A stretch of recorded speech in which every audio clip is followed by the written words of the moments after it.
Zacarias, um dos profetas menores, capítulo 4, versículo 6. Diz assim: E respondeu e me falou, dizendo: Esta é a palavra do Senhor a Zorobabel, dizendo: Não por força, nem por violência, mas pelo meu espírito, diz o Senhor dos exércitos. Amém? Glória a Deus. Estamos diante de mais um texto da palavra do Senhor.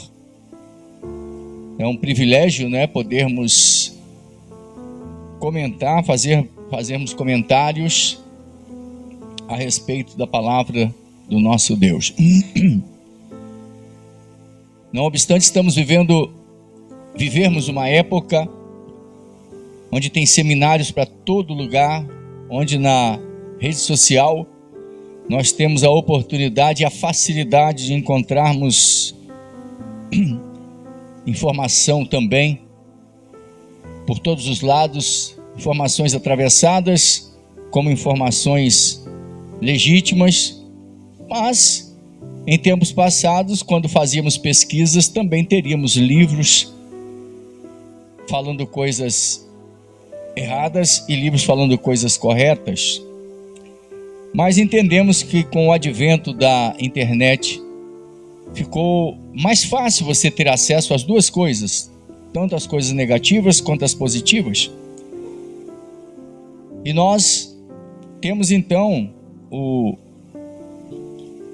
encontramos um número muito elevado de teólogos por todos os lados. E eu digo que o que nos entristece é exatamente nós encontrarmos esses teólogos levando os crentes a voltarem à idade da pedra espiritual. E não é no bom sentido, é a era da pedra da desinformação. É uma época em que se trabalha para apagar a cultura das mentes, em todos os sentidos, religiosos ou não. E o mesmo problema que as pessoas enfrentam na desinformação no seu aspecto social, nós temos o problema de decadência, de apostasia no meio cristão, onde se dissemina principalmente o ceticismo a respeito da Escritura Sagrada, a Palavra de Deus. É incrível, como disse Paulo a Timóteo, eles falam de piedade, mas negam a sua eficácia, certo? Não é o nosso caso. Então, nessa noite eu quero parabenizar os irmãos que estão sempre conosco, semana inteira, entre a semana e sai semana, e estão juntos conosco, meditando na palavra do Senhor, interagindo, compartilhando informações. Nessa oportunidade, queremos nos deter em Zacarias 4, versículo 6, a respeito da dependência de Deus, da dependência do Espírito Santo.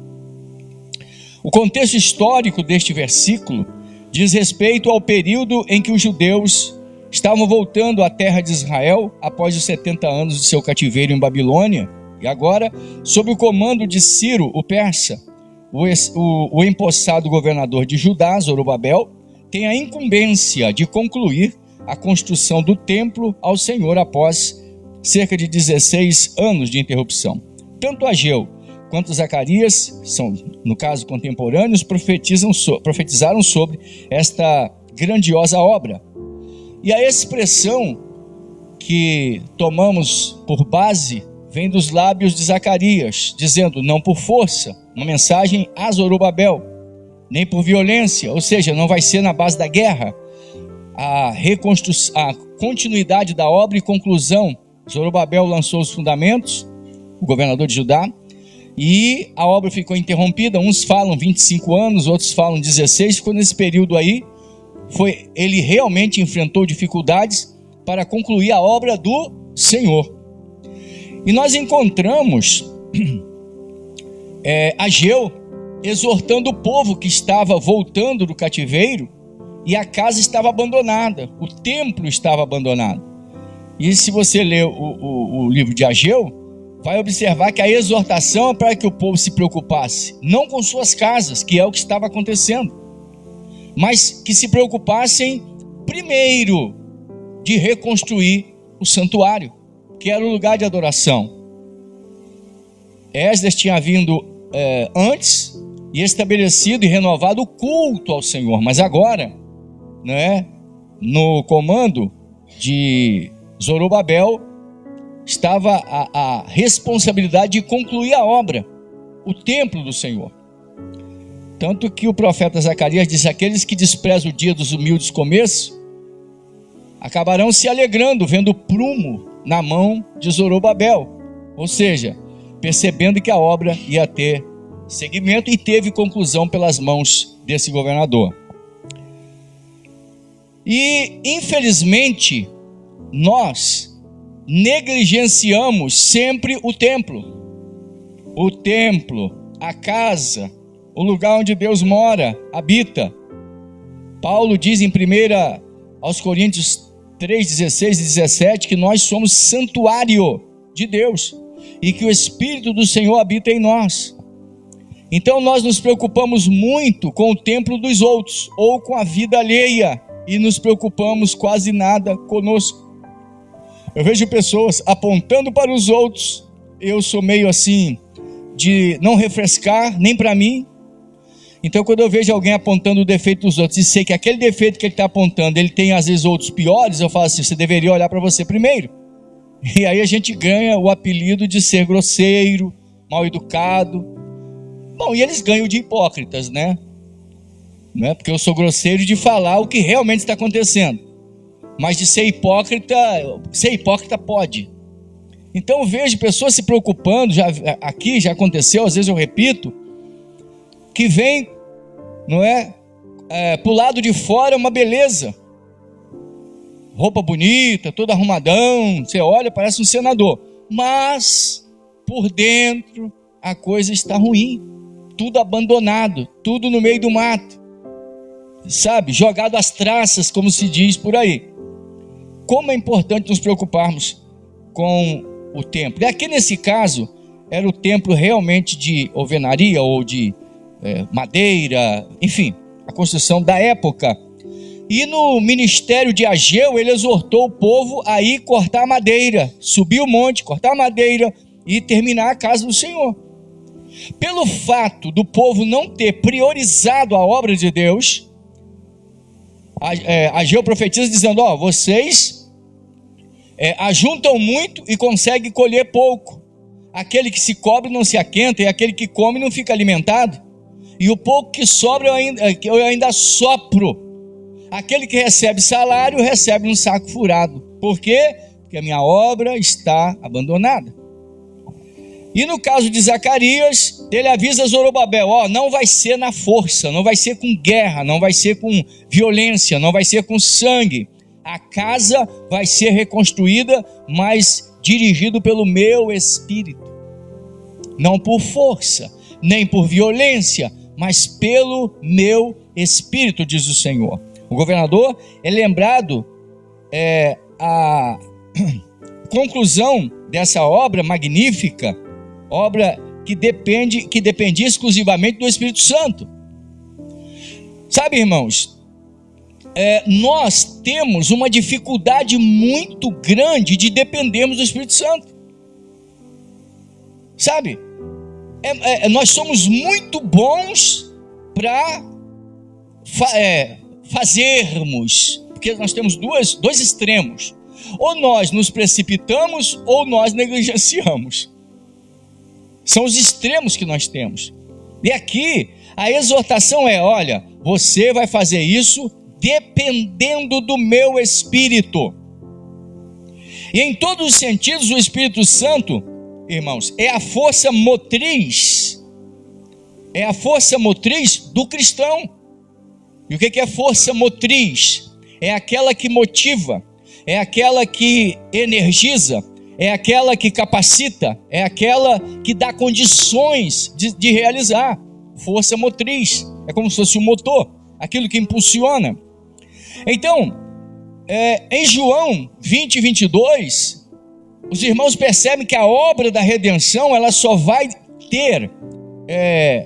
ser proveitosa se depender do Espírito Santo.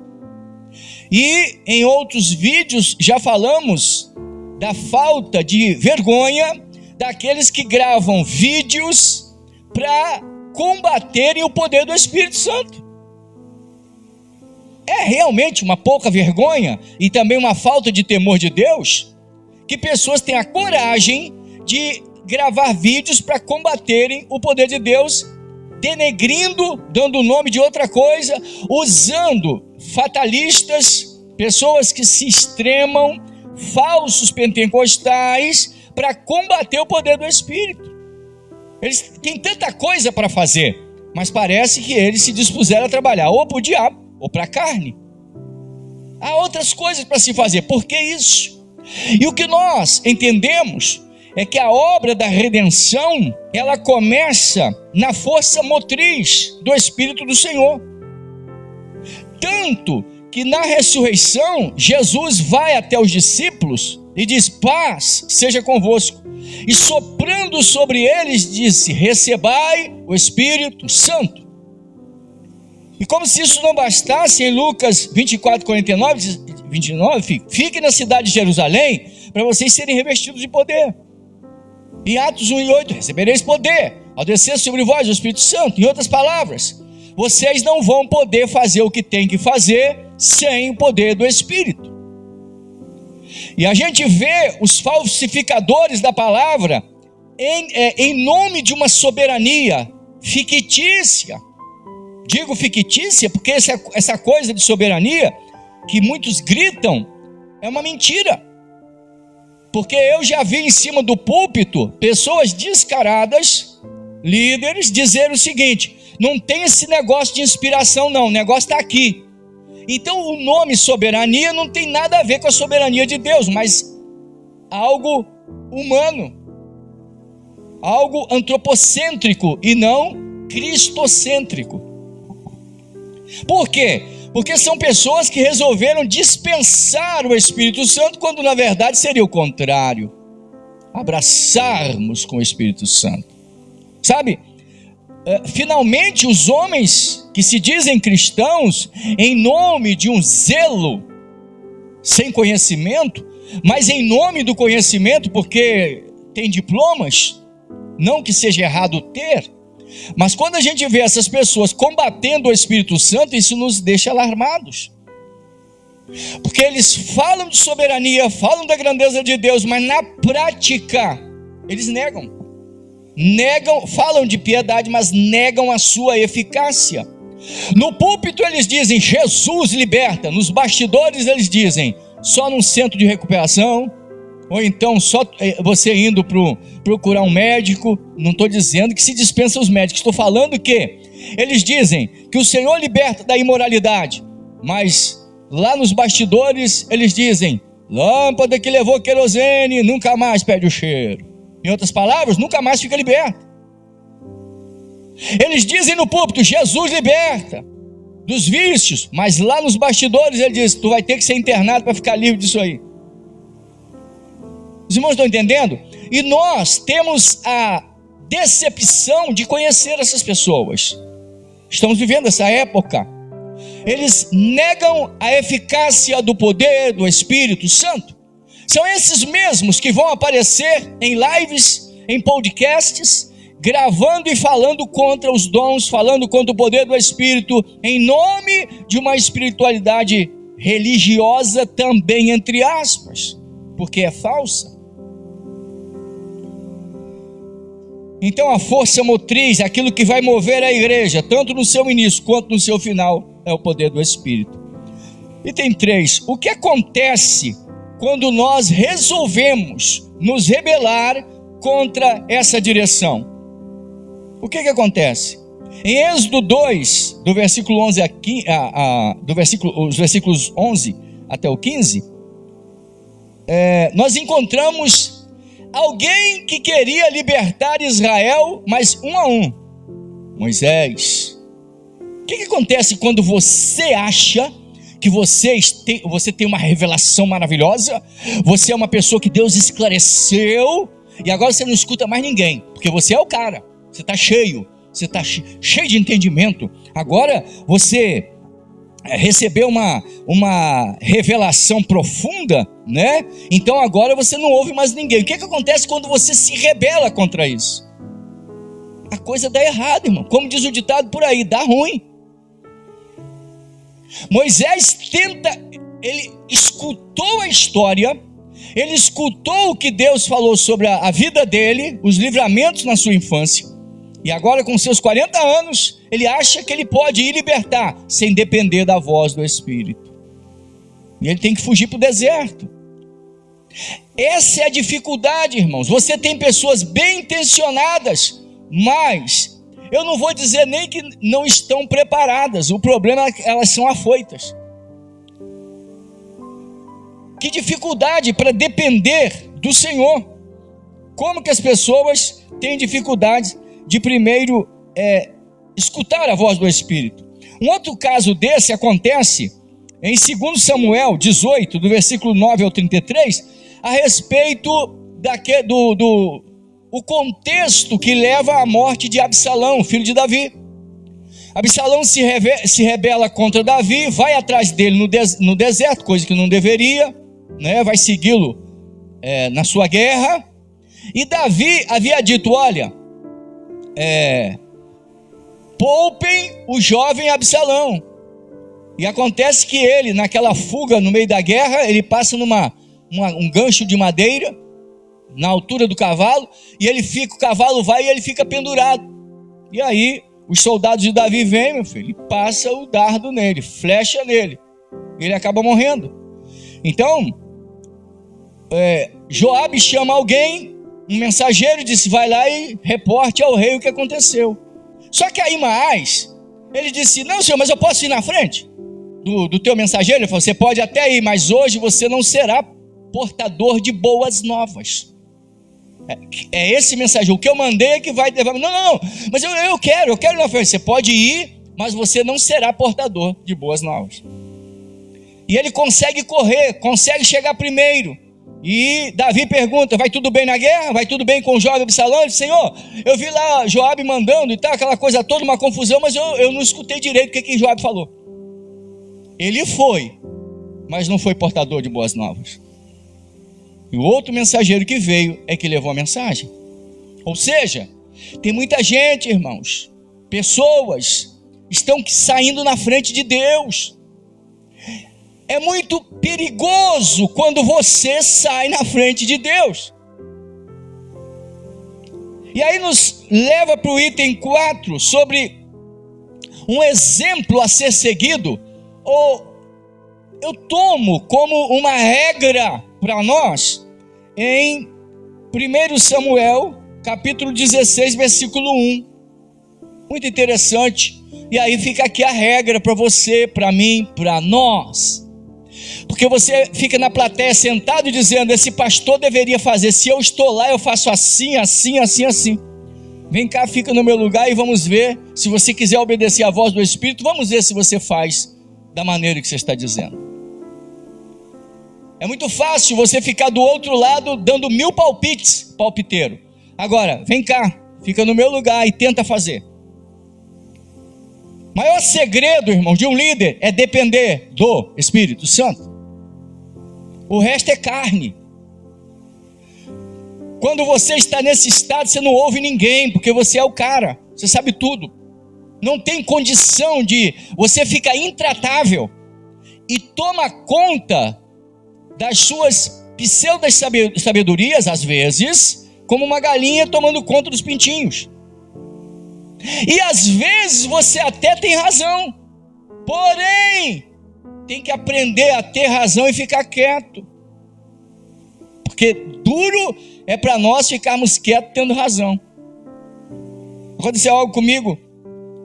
Eu desobedeci a voz do Senhor em uma determinada época, entrei em parafuso, conversei com uma irmã que era minha confidente, e ela ficou calada por 13 anos no total.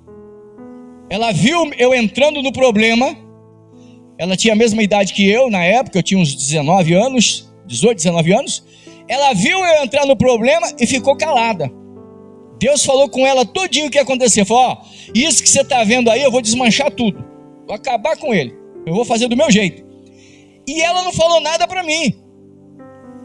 Passaram-se 13 anos. Eu apareço para ela com a cara quebrada, envergonhado. E aí ela disse, quando eu suspirei, ela disse, mano, chegou a hora de falar contigo. E eu disse, como assim? Ela, há 13 anos eu estou esperando esse dia. Falei, você não me falou nada? Ela disse, não, porque Deus disse, não fala porque Ele não vai te ouvir. Você entendeu, irmãos? O que é depender do Espírito? E é verdade, eu não iria ouvir mesmo.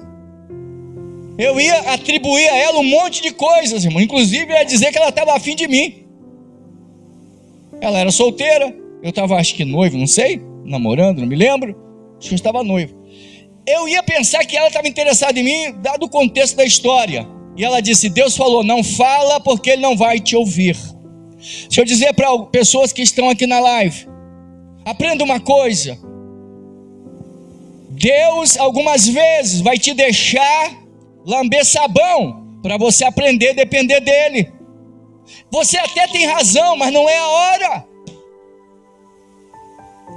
É muito difícil um cara cheio de informação, a lógica diz para ele, você sabe, vai e fala. Você fala fora da hora. E a Bíblia diz, a palavra dita a seu tempo, quão boa é. Dita a seu tempo. Há pessoas que falam como papagaios. Solta coisa assim, ó. De qualquer maneira. Anjos têm muito mais sabedoria que homens, mas eles não agem só quando Deus manda. Ele pode estar perto de alguém que vai morrer num acidente. Se Deus não dizer livra, ele não livra. Anjo não age por conta própria. São submissos. E são poderosos, mas são submissos. O grande problema de alguns, irmão, é como um motor potente fora da base. Quando você liga, o bicho sai pulando, derrubando, quebrando tudo. Porque não aprende a ser submisso a Deus. Lembre-se, não por força, nem por violência, mas pelo meu Espírito, diz o Senhor. Então, em 1 Samuel, capítulo 16, versículo 1, o Senhor fala com ele assim, Samuel, vai, enche o teu vaso de azeite e vem, e eu te enviarei.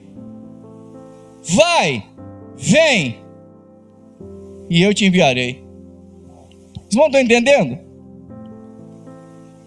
Primeiro passo, irmãos, vá se encher de Deus. E depois, vai sair correndo? Não, vem. Entendeu? Já estou pronto, Senhor. Nem precisa falar comigo que eu estou saindo aí.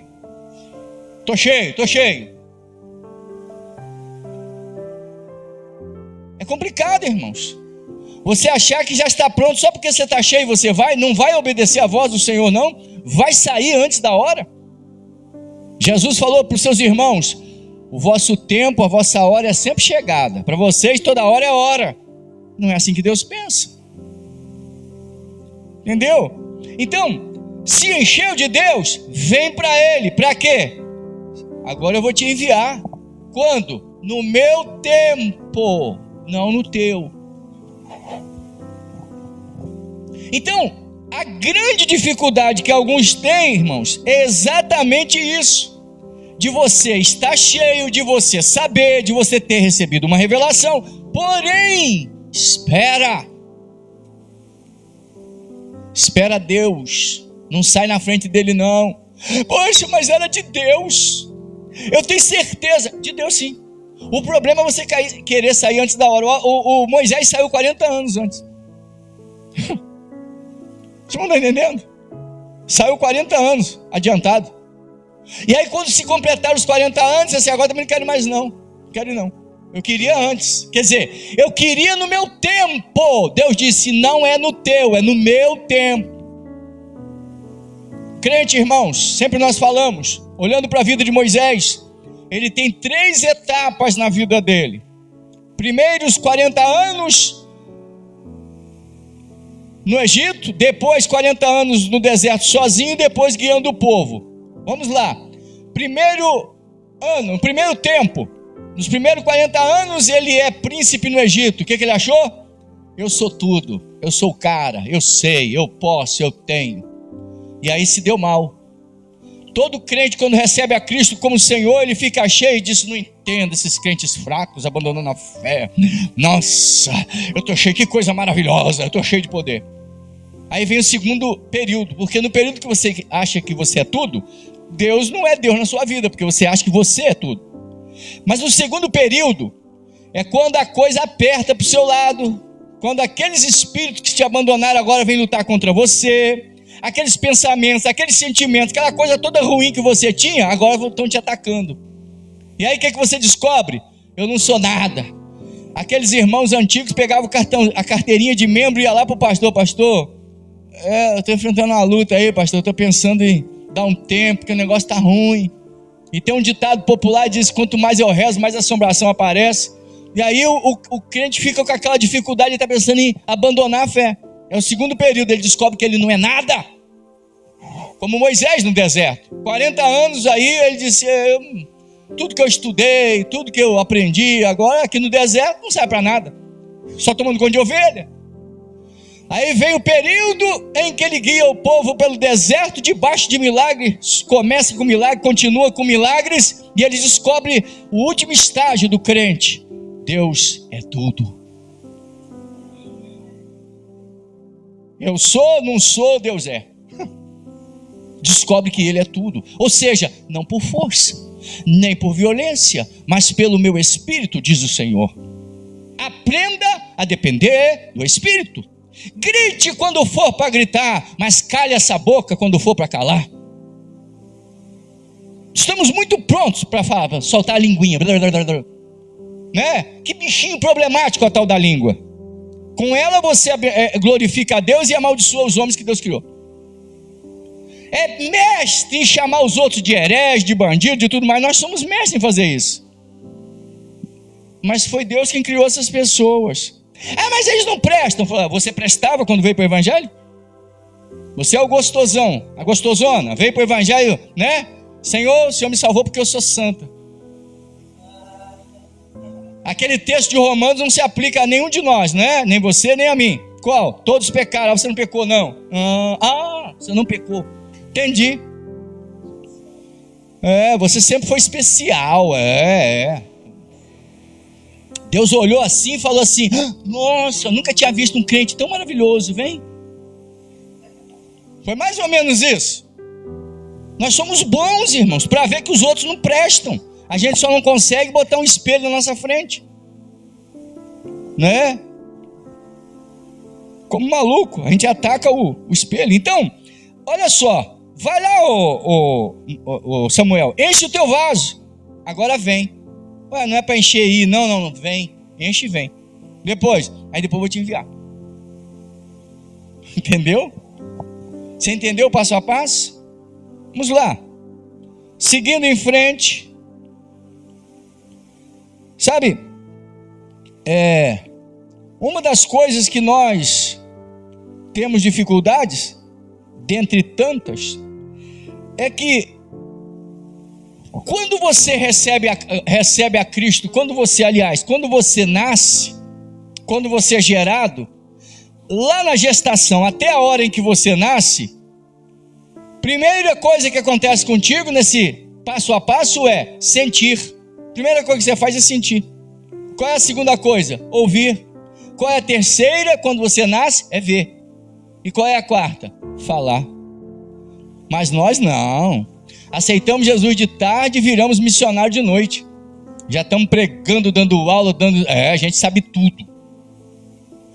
Quem não aprendeu sentir, ouvir e ver, não tem moral para falar, irmãos.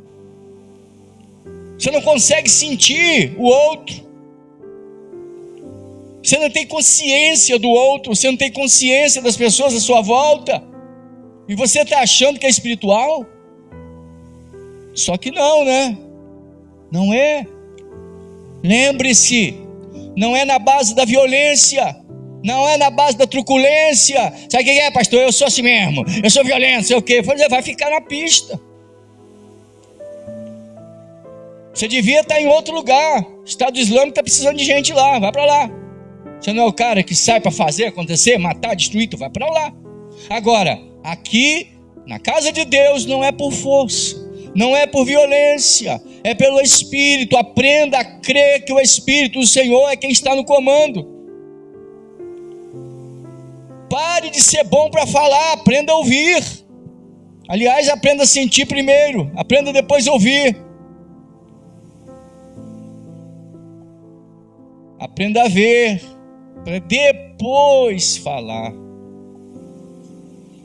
Eu chamo a atenção de vocês para Êxodo 30, versículos de 34 a 38, onde se fala sobre a composição do incenso sagrado, tipo da oração. Aleluia. Tipo da oração. Eu ficava às vezes ao ler essa composição do incenso sagrado, eu dizia: Senhor, que coisa, né? Porque tantas pessoas têm dificuldade de entender que a lei é um desenho, é uma planta, ela é escrita em figuras, mas tem gente que não consegue ver isso, por isso que sai por aí idolatrando coisas da antiga aliança. Sabe? Não consegue entender. A lei é figura, a lei é a planta, a imagem exata está no Novo Testamento, na Nova Aliança. E aqueles que querem defender suas heresias, transformam a antiga aliança, coloca ela junto com a Nova Aliança e ainda diz que é igual. Por que fazem isso? Para validar suas loucuras. E aí, na composição do incenso sagrado, nós temos o estorag, nós temos o gálbano, nós temos a onixa e nós temos sal. E o que isso tem a ver com depender do Espírito? Primeiro, o estorag é uma resina semelhante à mirra, uma resina amarga. Mas por que colocar uma resina amarga no incenso da oração? Porque quem quer depender de Deus vai ter que orar. E quem vai orar precisa estar pronto a sofrer. Não pense você que você vai dobrar os joelhos e é só reteté.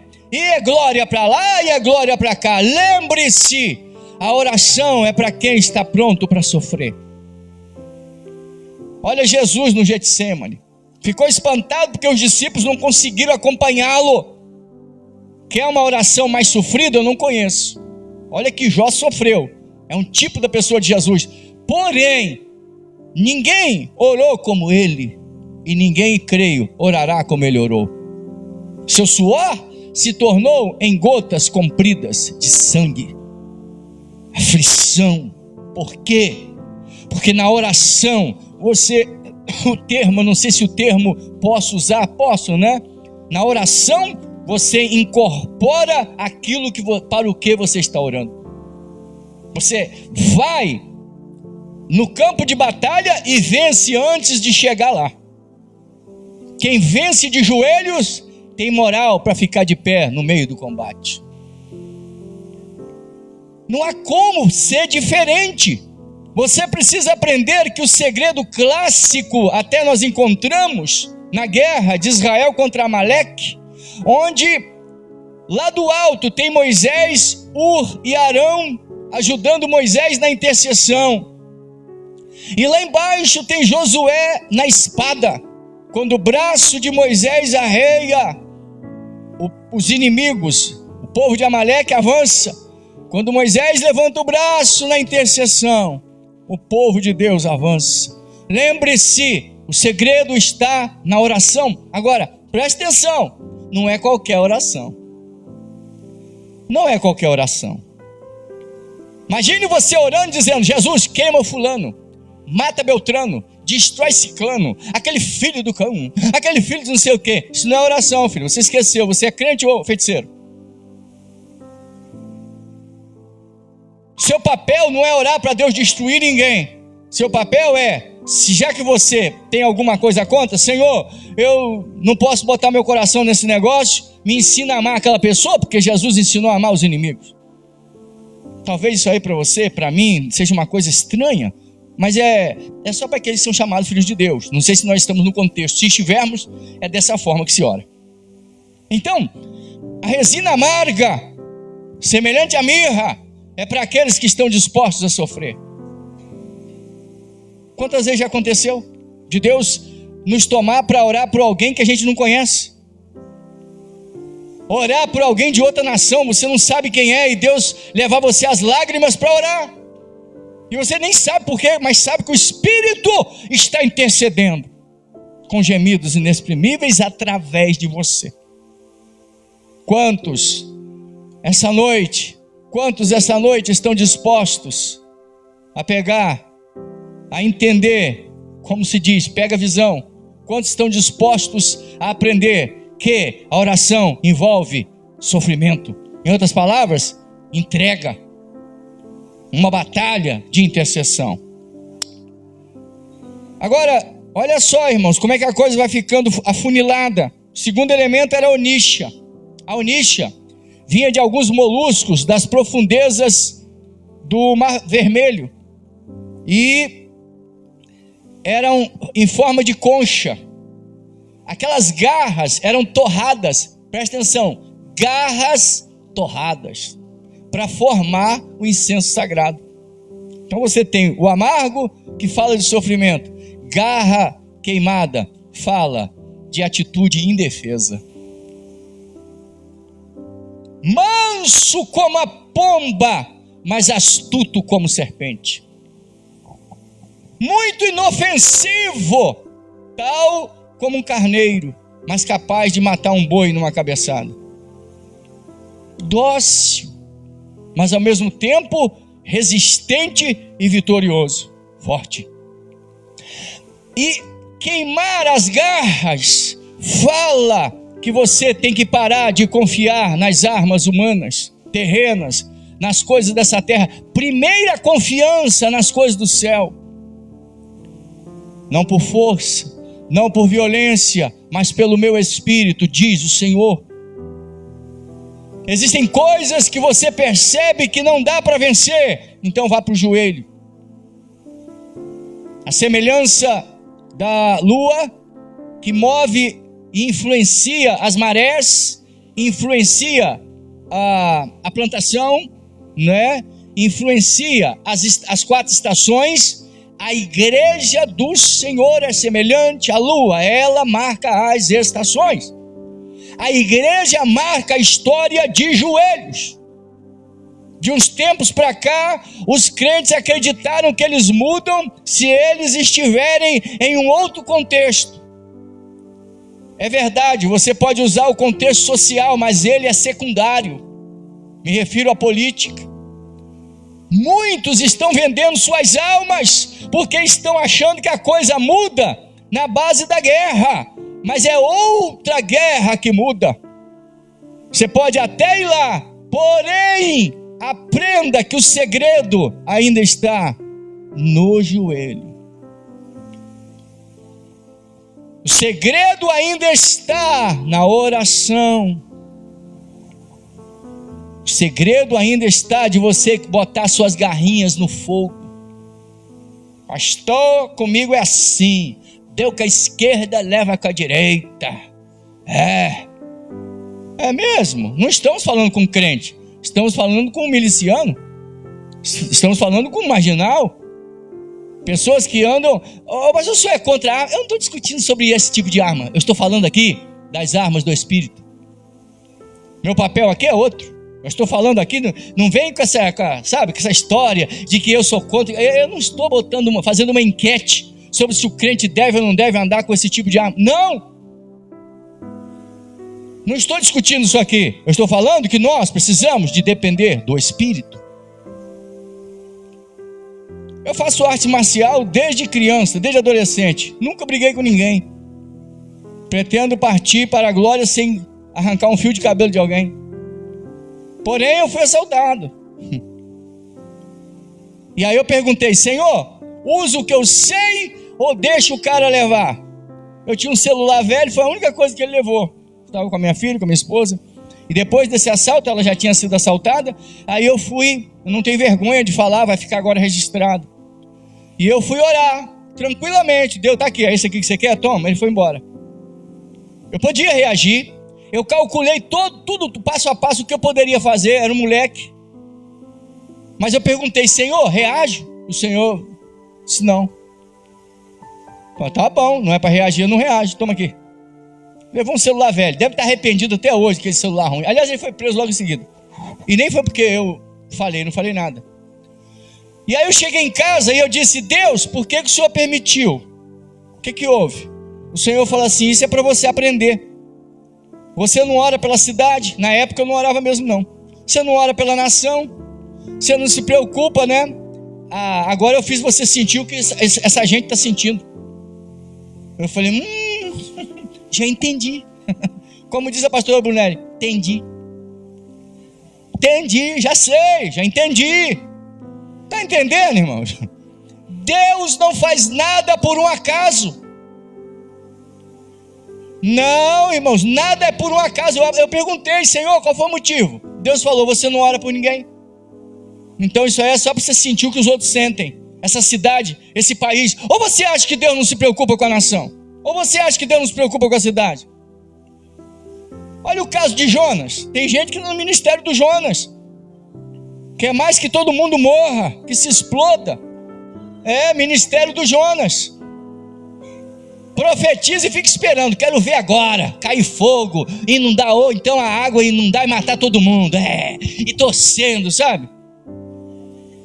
Aí quando Deus, aí a carequinha dele começou a queimar lá, porque Deus mandou uma lagarta cortar o refresco dele. Desejou até a morte por causa de uma careca queimada. Se você está preocupado com esse arbusto que nasceu de manhã e morreu de tarde, e eu não teria misericórdia de mais de 120 mil pessoas que não sabem discernir entre a mão direita e a esquerda? Quer dizer, você está com pena de um arbusto, e eu tenho misericórdia de 120 mil. Mas tem gente que está no ministério do Jonas, que é mais que todo mundo se exploda. Até porque os ninivitas eram violentos. Eles esfolavam a pessoa viva, arrancavam os olhos delas, estando elas vivas. Eles eram terríveis. Então, o que o Jonas queria? Quero mais que eles morram. Ele preferiu, irmãos, morrer afogado ou na boca de um peixe, do que pregar para esse povo. Aí quando ele prega, ele diz, olha, vai ter juízo de Deus. Aí ele diz, preguei, não me mataram, agora eu quero que eles morram. E quando ele está lá, o Senhor dá uma lição nele. Eu falei, só no final, mas apanhou por ele ser rebelde. Você está pensando o quê? Que Deus não ama mesmo aqueles que você mais odeia? Não está na hora da gente aprender a depender do Espírito, não? Queimar as garrinhas. Taque as garrinhas no fogo, que até os vermelhinhos Deus ama. Você pode pensar que não, mas Ele ama.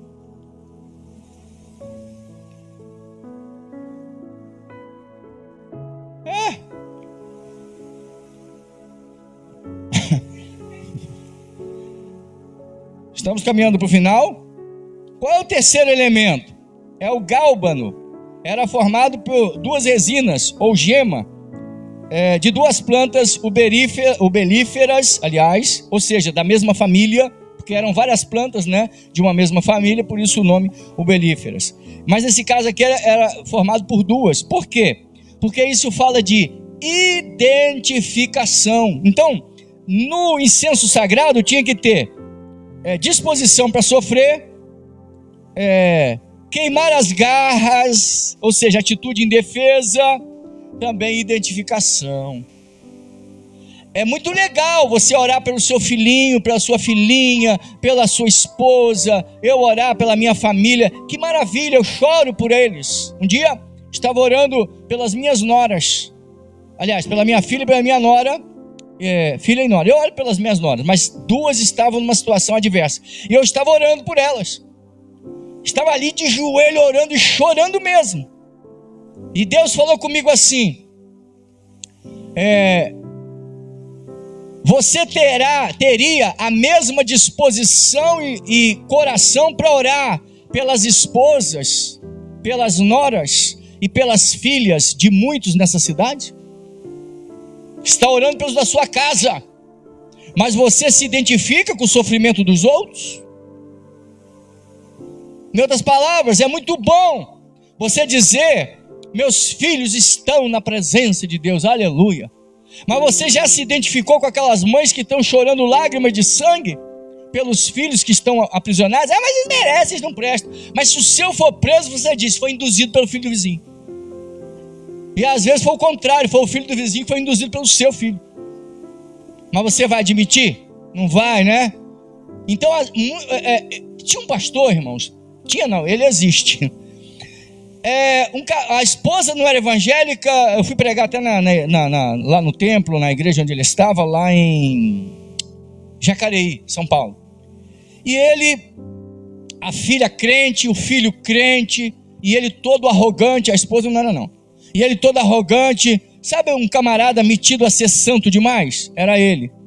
Até brincadeira ele dizia que era chocarrice. Você tem uma ideia? Uma vez nós estávamos brincando e rindo, de repente eu falei que queria ir para o monte, e aí a minha ex-cunhada disse assim: olha, o tio fulano também gosta de ir, chama ele. Aí, ô tio, não é? O senhor gosta de ir? Irmãos, ele parou a conversa, virou para o lado onde eu estava e disse: mas eu não subo com qualquer um para o monte. Na minha cara. Uma arrogância daquelas. Ele disse, e ele atacava as filhas dos outros, dizendo: menina, filha minha não anda desse jeito aí com os negócios de fora, não vou falar os detalhes. E filho meu, se engravidar menina, vai criar sozinho. Aí falava dos filhos de todo mundo, das filhas e filhos de todo mundo. Meus filhos, olha o exemplo. E quando eu fui na casa dele, eu fiquei hospedado lá, nem sei porque que ele me convidou. Fui pregar lá no congresso. E lá a filha estava andando dentro de casa com um toquinho de short desse tamanho, grávida de um traficante. E ele criando os netos dela, quer dizer, os filhos dela, ele criando. E o filho dele engravidou uma menina lá da igreja, e a mesma coisa aconteceu. E os dois fora da igreja. E aí lá no templo, de joelhos, antes do culto, o culto estava começando, ele orando e dizendo: Deus, Deus, e chorando: por quê? Por quê? E aí Deus falou comigo: estou fazendo ele se identificar, estou fazendo ele sentir o que os outros sentem. Você entendeu, irmãos? Quem cospe para cima, saliva cai na cara. Você tem telhado de vidro, para de apedrejar os outros. Se identifica com o sofrimento alheio. Cuidado para abrir a tua boca e não falar besteira. Você tem filhos e tem filhas, e certamente terá netos se Jesus não vier até lá. Para quem eu estou falando essa noite? Primeiro para mim, para você não dizer que eu estou dando pedrada no A, B, C. Eu não sei para quem eu estou falando. Eu estou numa live, e agora depois vai ter alguém assistindo o vídeo. O Senhor disse: eu quero que eles sintam o que os outros sentem. Hoje parece que os dois voltaram. A esposa inclusive veio para o evangelho. O Senhor disse: eu trouxe ela para que ele não se desviasse, porque a casa dele caiu. E aí, irmãos, tempos mais tarde, os dois me desprezaram, né? Enfim. E aí eu estava conversando com meu filho, e eu vi ele querendo entrar no meio da conversa. Eu não dei muita ideia, porque ele me repudiava na cara. Mas como é que ele ficou humilde? Sabe? Se submeteu a conversar comigo, que era qualquer um. Como é que fica humilde, né? Às vezes você precisa bater na carga para o burro entender. Às vezes você precisa, sabe?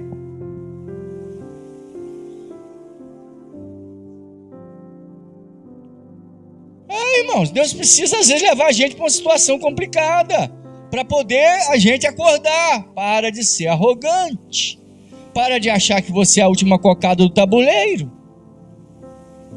E para a gente encerrar, olha o quarto elemento: sal. Como é que você vai pegar um incenso que tem sal? Pois é, no incenso de Deus tem sal. E sal para quê? O sal, irmãos, está em tudo. É engraçado que o sal, ninguém quase nem fala nele. Por exemplo, numa casa. Quem é na casa? Já viu alguém dar um presente assim, eu trouxe 1 quilo de sal para você? Não vai. Agora, falta sal numa casa, irmãos, não adianta. Você pode ter de tudo dentro de casa, mas se faltou o sal, você fica sem ação. Mas quando ele está lá, ninguém fala nele. Só quando ele passa da medida. Aí todo mundo, salgado. Mas quando está equilibrado, o que a pessoa fala? Nossa, que comida gostosa. Mas ninguém diz que sal gostoso. Tempero tá bom, mas ninguém fala no sal. Crente, você não precisa ser mais nem menos. Você precisa ser equilibrado. Você precisa depender do Espírito. E se você depender do Espírito, pasme, você não vai aparecer. Porque quando você aparece é porque você está errado. Quando você não aparece é porque você está certo. Entendeu? É igual o sal. Quando ele aparecer é porque ele está passando do limite. Quando ele está perfeito, ninguém fala nele. Aprenda, irmãos, a depender do Espírito. Deixe que o Senhor te exalte. Essa igreja não está em condição de reconhecer a minha grandeza. Esse pastor está amarrando o meu ministério. Eu preciso ir em algum lugar aí onde alguém, sabe, vai me reconhecer. Meu filho, é fácil, é só você morrer. Que no IML reconhece, é só chegar lá que eles reconhecem. Inclusive eles botam a identificaçãozinha no seu pé. Tem gente que está procurando ser reconhecido. E você pensa que eu estou falando uma coisa estranha? Não! Todos nós fomos reconhecidos pelo Senhor quando nós morremos para o mundo.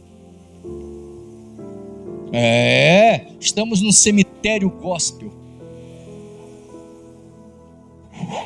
Nós estamos, irmãos, mortos para esse mundo. A Bíblia diz em Colossenses 3 que nós morremos. E a nossa vida está escondida com Cristo em Deus.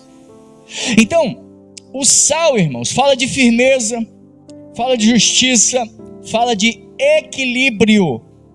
O grande problema é que sempre que quando nós nos ausentarmos da nossa responsabilidade, ou se nós quisermos passar na frente de Deus, estaremos errados. Quando nós ficarmos na nossa posição, ninguém vai nos ver. Porém, estaremos fazendo a coisa certa. Glória a Deus. Para algumas pessoas que estão aqui na live, fica uma palavra profética e no vídeo também. Pare de se preocupar além da medida. Não pense que a coisa está atrasada. Você não está orando? Você não crê no que Deus falou? Você não crê nas promessas? Então descansa. Mas o tempo está passando. Falei, vem cá, Deus é dono do tempo.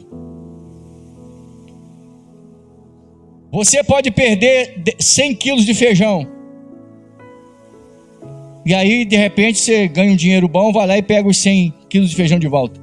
Você pode perder um carro, Deus te dá a condição, você compra outro carro. Você é restituído. Você pode ser restituído num sapato que perdeu, numa roupa que perdeu, num alimento que perdeu, num carro que perdeu, numa casa que perdeu. Agora, só quem restitui o tempo é Deus. Mas a Bíblia diz, restitui-vos-ei os anos que foram consumidos pelo gafanhoto. Ou seja, aprenda e entenda que Deus tem o tempo certo para completar na sua vida aquilo que Ele prometeu. Não por força, nem por violência, mas pelo meu Espírito, diz o Senhor. Amém? Pai eterno, em o nome bendito de Jesus Cristo, te glorificamos. Nos ensina a vivermos na dependência do Senhor nesse tempo chamado hoje, mais do que qualquer outra época, que nós dependamos exclusivamente do Senhor para realizarmos a sua obra. Espírito Santo, em nome de Jesus, nos inspira, tanto a nos aprofundarmos no livro santo, quanto também para vivermos longe do pecado, longe das práticas que te entristecem. Deus, em nome de Jesus, nós oramos também para que nos dê a tua proteção no retorno aos nossos lares, nos dê uma noite de bênçãos na tua presença, em nome de Jesus. Que o Senhor te abençoe e te guarde, que o Senhor faça resplandecer o seu rosto sobre ti e tenha misericórdia de ti, que o Senhor sobre ti levante o seu rosto e te dê a paz. Terminado em nome de Jesus. Amém?